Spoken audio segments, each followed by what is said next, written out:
Hey folks, well, that was out of shot.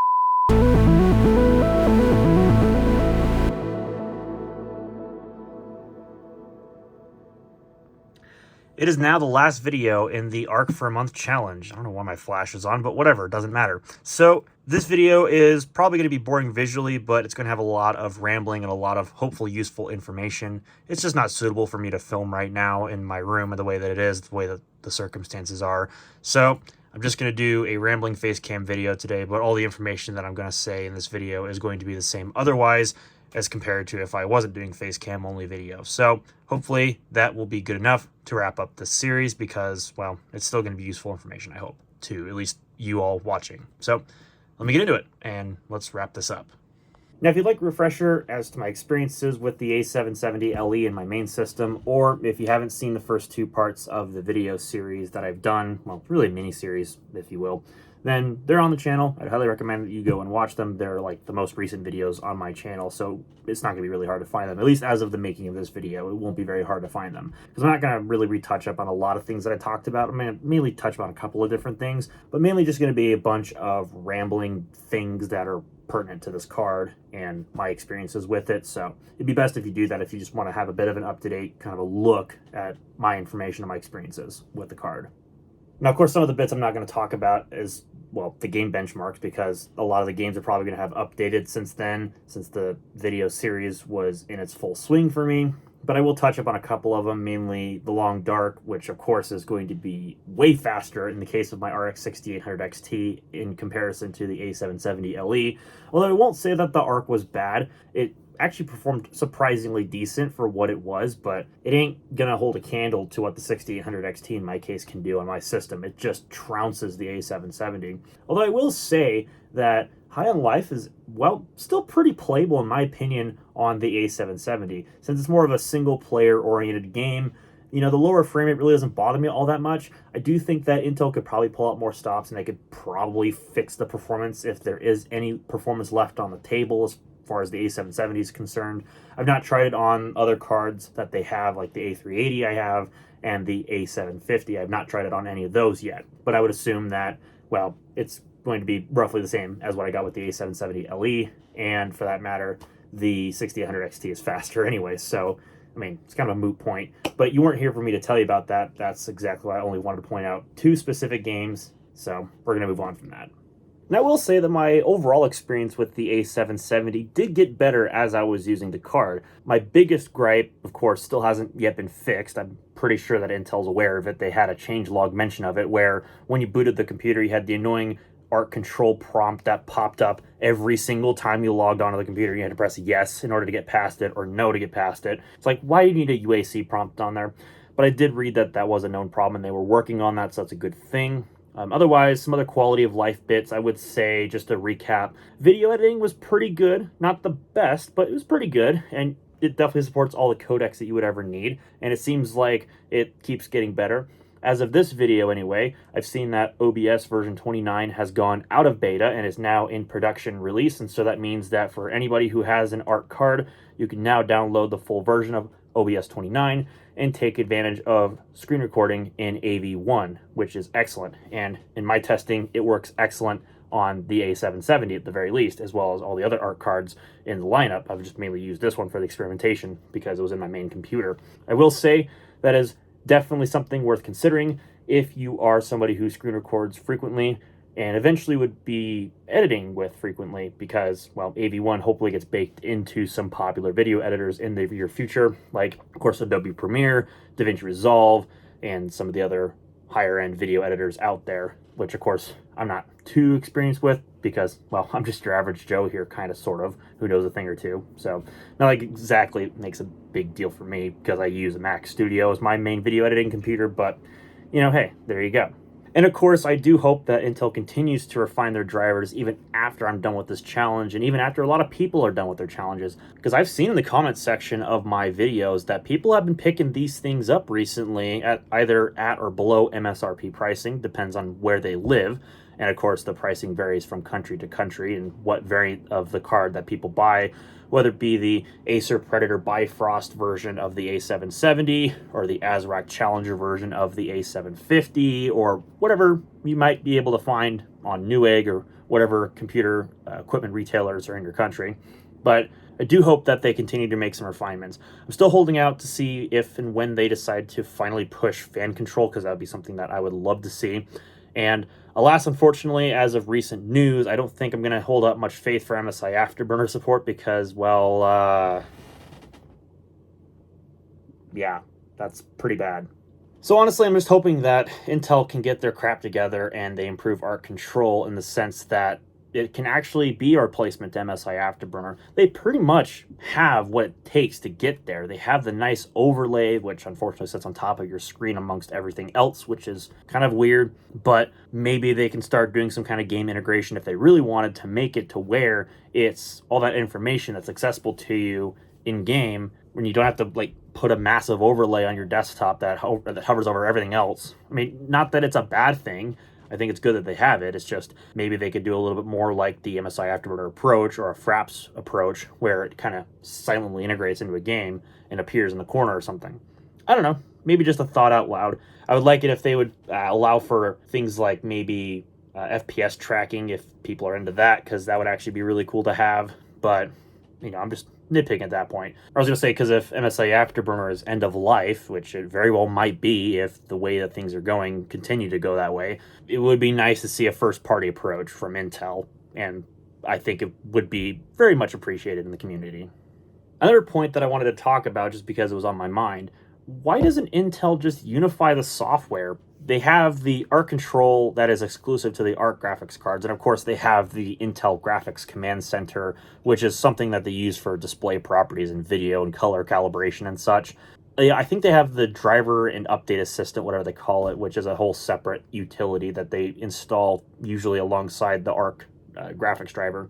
And I bring this up just because of preference, in my opinion. I really do think that in the future, I think Intel should unify the software stack, and they should just have one graphics control panel program that controls everything and put it together into one application. I don't care if it's still called the Graphics Command Center, but I think you could take everything from Arc control and you could integrate it into the Command Center and make it one great application rather than having two separate applications for two separate functions. It just seems kind of silly and redundant to me. And I would suppose that that leads me on to my next point about unification, and that is, I think, for the iGPUs that Intel includes on their processors, both desktop and mobile. They already have a name here that's well-established-ish, kind of, getting there anyway. Arc.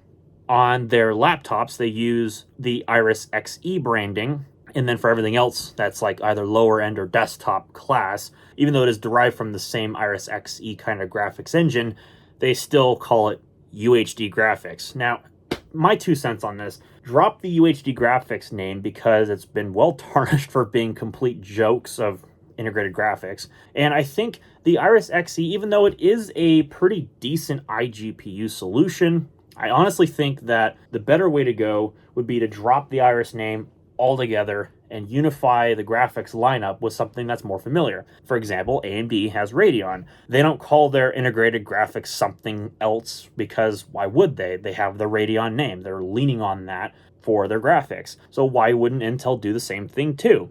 Like, are they just waiting to establish the name a little bit more before they integrate it into their iGPUs? Or are they just wanting to keep the product line separate because maybe it could confuse a potential buyer? Well, I don't know. I honestly think they should take the AMD approach, and they should forego the Iris Xe naming because it sounds stupid. And I think what they should do is integrate the Arc name into the iGPUs. And they can just call it Arc Graphics. They don't need to have some stupid naming moniker. Heck, they could just, call it the Arc 1 series for all I care. Not like it really would bother me any. And I think that that's probably the best way to go. And then it makes it to where it's one product line for graphics, Arc, and you have the different tiers. So that way, you have the dedicated ones, but then you also have the integrated ones, and they all run on the same software. Would make a lot of sense, in my opinion. So after this software unification, which I know is probably a hell of a lot of work, then unify the product lineup for everything. Whether it be you do the dedicated graphics and the integrated graphics, and just call it Arc. You don't have to reinvent the wheel. You just unify it and make it simpler. Now, I know that one thing that's been talked about a lot has been the drivers and game compatibility, older APIs and such, and I do hope that people at Intel continue to improve on that. Of course, we had the DXVK update, which was huge for these cards, and it gained a lot better PR for their performance relative to the competition. Not perfect still, but getting better. And hey, every little bit counts. People seem to forget about that. It's not necessarily a dead on arrival product if it continues to be improved upon. Of course, that's without saying you don't want to buy a product that's built upon its future that may never come. That's obvious to this card and really any card for that matter, or anything in life. Let's just be fair. If anybody makes a promise and doesn't fulfill it, well, then that was just a missed opportunity and definitely an L on the whole thing. But it seems like Intel is making good on its word, and they do seem to be making this better every single driver release. So kudos to them. I hope that they keep that up. But I will say I'm also looking forward to their upscaling technology. Now, I haven't taken a look at it too much, at least as far as my use case, but I have seen results of some of the early releases of Intel XeSS, which is their AI enhancement upscaling technology, like AMD's FSR or NVIDIA's DLSS. And it is actually a surprisingly good upscaling technology, but I do hope that more games implement it in the future. Of course, the one that I've had myself most familiar with was Shadow of the Tomb Raider, which did implement XeSS, and, well, it's a pretty good showing of it. I hope that more games in the future, maybe even Cyberpunk 2077, once Intel figures out the performance issues with that game, hopefully they can integrate Intel's XeSS technology into the game and give people that kind of native option rather than relying on FSR, which is not bad, mind you, but then we don't have to worry about relying on FSR for an upscaling technology when you don't have an NVIDIA GPU. So I'm going to try to wrap up this video in the best way that I can, which is answering a very important question, and I'm going to try not to ramble on this too much because, well, there's a lot to say, but really it comes down to this when it just is, well, me summarizing this product, and really a product line as a whole. Is it worth it compared to a competitor, whether it be NVIDIA or AMD? And obviously it goes without saying you need to have a compatible system for this, which supports resizable bar, which if you have it, well, then you know, but if you don't, well, might not be for you. That's just out of the get-go. That's what you need to know first things first. But otherwise, it just really boils down to what do you want to do with your computer. If it's mainly gaming, well, then Arc actually ain't that bad, but it depends on the games, and that's really your call. What games do you play? What applications do you need video acceleration from? You know, OBS now supports Arc, it seems, pretty well, in fact, as I've tested, and it's only gotten better.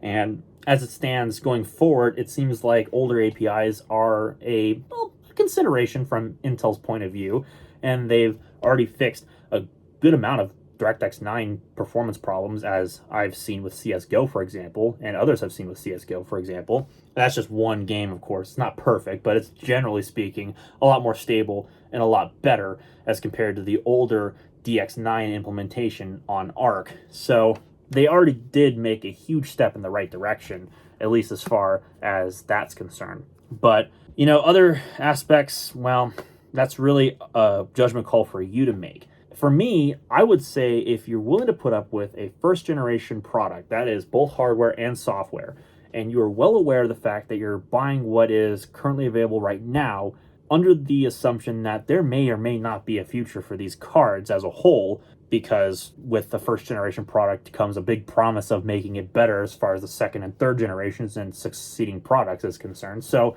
obviously, who knows? We've seen the rumors floating around about Intel killing these things, which is not true, I guess, according to the executives there. So it's just, are you somebody who's willing to put up with a first generation product? Because if you are, well then, congratulations. I would say absolutely. It is a fun card to see what runs on it, and it was genuinely a lot of fun to use it as my daily card. The ray tracing was actually surprisingly good on this card, and you know, I'm not really a big ray tracing person, as I mentioned before. That's why I have a Radeon in here, because I mostly care about the standard rasterization performance. You know, I'm not an NVIDIA shill. I'm not going to go out and buy a 3090 Ti or some other expensive 40 series card just because of the fact that it has superior ray tracing and DLSS 3. I mean, yeah, I mean, that's cool. It looks cool, but I'm not going to go foot in the bill to NVIDIA for it. I just think it's ridiculous what they're asking for those cards, especially considering the 4070 Ti, which was a rebadged 4080. Can you believe that? Yeah, no, I'm not supporting that scandal. That's stupid. So put my money where my mouth is. I'm going to buy the competitor's product, and that's exactly what I did.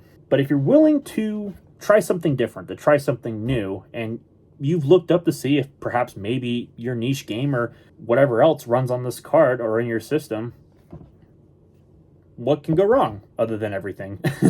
Well, okay, I would say it's up to you, really. I would say if you need CUDA, well, then you're always going to buy an NVIDIA card. You ain't going to look at this. But the biggest thing for me is going forward, I really genuinely hope that they fix this. And I know, again, you don't buy a product based on its future claims and future additions and fixes. You buy it for what it is now. And right now, it seems like if you were to buy it in 2023, it's way, way better now than it was back when it first launched. And that's something that I'm actually really glad to say. So if you're first coming to Arc, just like I was, at least with the A380 and now to this, and want to make it your daily driver card, as long as your expectations are within 1080p to 1440p gaming, I would definitely say if you're looking at an A750 or an A770, manage your settings, manage your expectations, and you might just have yourself a underdog competitor that's coming in to steal your sale in comparison to something from AMD or NVIDIA. And that's wild to think still, even now, going into like halfway into this first generation of Intel's new graphics division. Well, I mean, really, they've been doing graphics for pretty much as long as they've existed, but you get the idea, like the standalone discrete graphics thing. So I guess we'll see what happens with the next generation, whatever they release that, because, well, whatever they're packing in this card right now is only going to get better, I'm sure, over time. And so I'm really looking forward to what they have to bring. And I hope that XeSS gets better. I hope their software gets better. I hope their drivers get better. I hope the performance gets way better. I hope that they make a true flagship Arc card, whether it be an Arc 9 series or whatever they decide they want to rename it. But I hope they bring a genuine flagship, because that's what we need. We need that underdog flagship to come in and undercut both of the other graphics players. But of course, if you have specific needs like CUDA, or if you're just really not sure if Arc is right for you, it might just be best to go with one of the competitors, because truly, I mean, they are still going to be the better, more reliable option. AMD if you want rasterization performance on the cheap, and NVIDIA if you care more about your ray tracing, or if you require the use of CUDA for your workflow. So we'll see what happens going forward. I don't know how often I'm going to actually cover Arc. I'm going to get back into some other projects that really should be taking more of my time, and well, I'm going to try to make it to where I can actually film again, for one thing. So yeah, I would say it's been a lot of fun. I'm gonna hang on to this card because this thing is truly awesome, and we'll see. Maybe I'll revisit it later in 2023 and see how well it does, and see if the performance in certain games that come out in the future, depending on what I have, will get better, or whatever the case might be. We'll see. So hopefully you like what you saw, and if you did, well then, it's press. If you didn't like it so much, well then the other button works too. Get subscribed down below, because I do upload rather infrequently. And with that, I'm going to get out of here. So thank you all for sticking with me on this challenge, and thank you for watching, and I'll hopefully see you all in the future.